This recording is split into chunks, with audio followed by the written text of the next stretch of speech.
Hello everyone, Katare study point में आपका एक बार फिर स्वागत है। हम आपके लिए लेकर आए हैं गुरुत्वाकर्षण के तहत गति के समीकरण।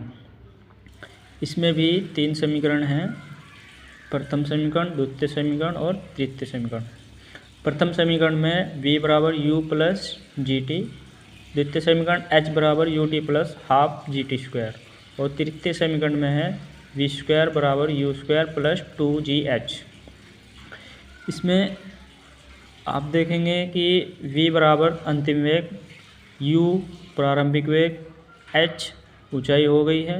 इससे पिछले वीडियो में जैसे s बराबर दूरी थी, यहाँ पर s की जगह अब की बार h है, क्योंकि h जो ऊंचाई को दिखाता है। और g हो गया हमारा गुरुत्वीय त्वरण। इससे पहले a था, a हमारा त्वरण था, लेकिन g हमारा गुरुत्वीय त्वरण हो गया।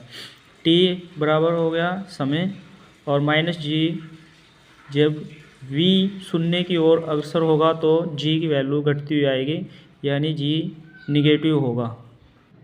तो चलिए देखते हैं, इन समीकरण के आधार पर कुछ क्वेश्चन करते हैं जो आपके एग्ज़ाम के लिए बेस्ट होंगे। पहला क्वेश्चन है, एक गेंद को 45 मीटर की ऊंचाई से गिराया जाता है। ज़मीन तक पहुंचने में उसे कितना समय लगेगा? एक गेंद है जो 45 मीटर की ऊंचाई पर रखी है, उसको ऊपर से छोड़ा जाता है तो ज़मीन में कितने समय पर पहुंचेगी? इसके लिए हमें हमारा जो प्रारंभिक वेग होगा वो होगा u0, क्योंकि अभी बॉल ऊंचाई पर स्थिर है और जो हाइट दी है वो है 45 मीटर। t समय हमें निकालना है, g हमारा हो गया गुरुत्वीय त्वरण, जिसकी वैल्यू 10 होगी। अब हम द्वितीय समीकरण का इस्तेमाल करते हुए h बराबर U T plus half G T square रखेंगे और यहाँ पर h रखेंगे 45। इसमें आप देखेंगे कि माइनस का चिन्ह क्यों लिया है, क्योंकि हाइट जो हमारी वो ऊपर से नीचे यानी घटती हुई आएगी, इसलिए धीरे धीरे जैसे डिक्रीज होगी, तो इसलिए इसके लिए हमने माइनस चिन्ह लिया है। u हमारा प्रारंभिक वेग अभी 0 है, तो इसलिए 0 into T plus half G T square. g हमारा निगेटिव क्यों आया? क्योंकि जैसे हमने बताया था कि जैसे जैसे g यानी वो v हमारा शून्य की ओर अग्रसर होगा, यानी अंतिम वेग 0 की ओर होगा, तो g की वैल्यू घटती हुई आएगी, यानी इसे भी निगेटिव रखेंगे। u से v, यहाँ u 0 है और ये इसका प्रारंभिक वेग है, लेकिन जैसे ही ये नीचे की ओर आएगा तो यहाँ पर अंतिम वेग भी 0 हो जाएगा, इसलिए g की वैल्यू को माइनस रखा है।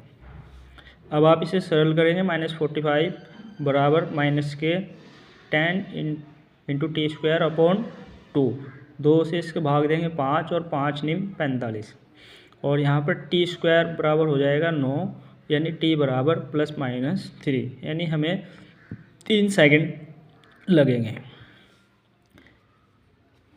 इसके बाद अब हम दूसरा क्वेश्चन देखते हैं, इसी पर आगे।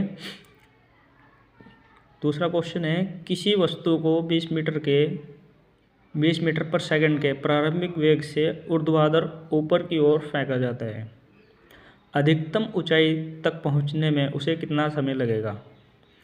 मान लिया कि कोई वस्तु है, उसे 20 मीटर पर सेकंड के प्रारंभिक वेग से ऊपर की ओर फेंकते हैं, तो उसे अधिकतम ऊंचाई, यानी अधिकतम ऊंचाई जहाँ पर हमारा अंतिम वेग v0 हो जाएगा, तो वो वस्तु वहाँ पर रुक जाएगी।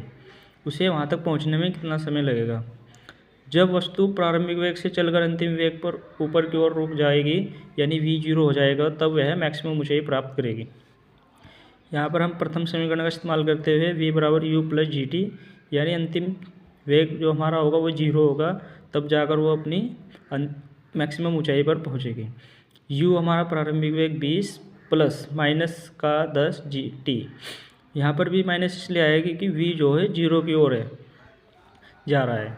तो अब हम यहाँ देखेंगे कि समीकरण को सरल करते हुए -20 को इधर लाते हुए -20 बराबर माइनस के 10 इंटू टी, और माइनस से माइनस और 10 से 20 को काटते हुए t बराबर 2 सेकंड।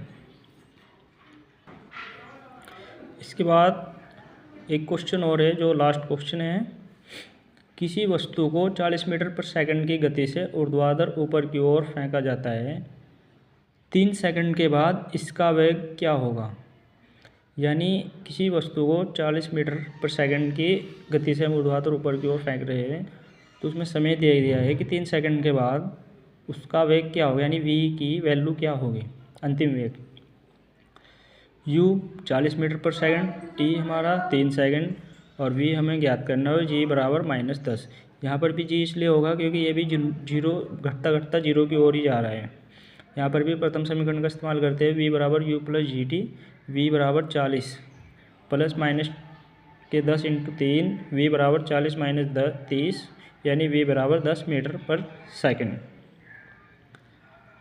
तो अंतिम 3 सेकंड के बाद हमारा जो वेग होगा वो 10 मीटर पर सेकंड हो जाएगा। यहाँ पर 2 नोट पॉइंट हैं जो बहुत ही इम्पोर्टेंट होते हैं। दूरी और समय का ग्राफ जो होता है वो चाल कहलाता है।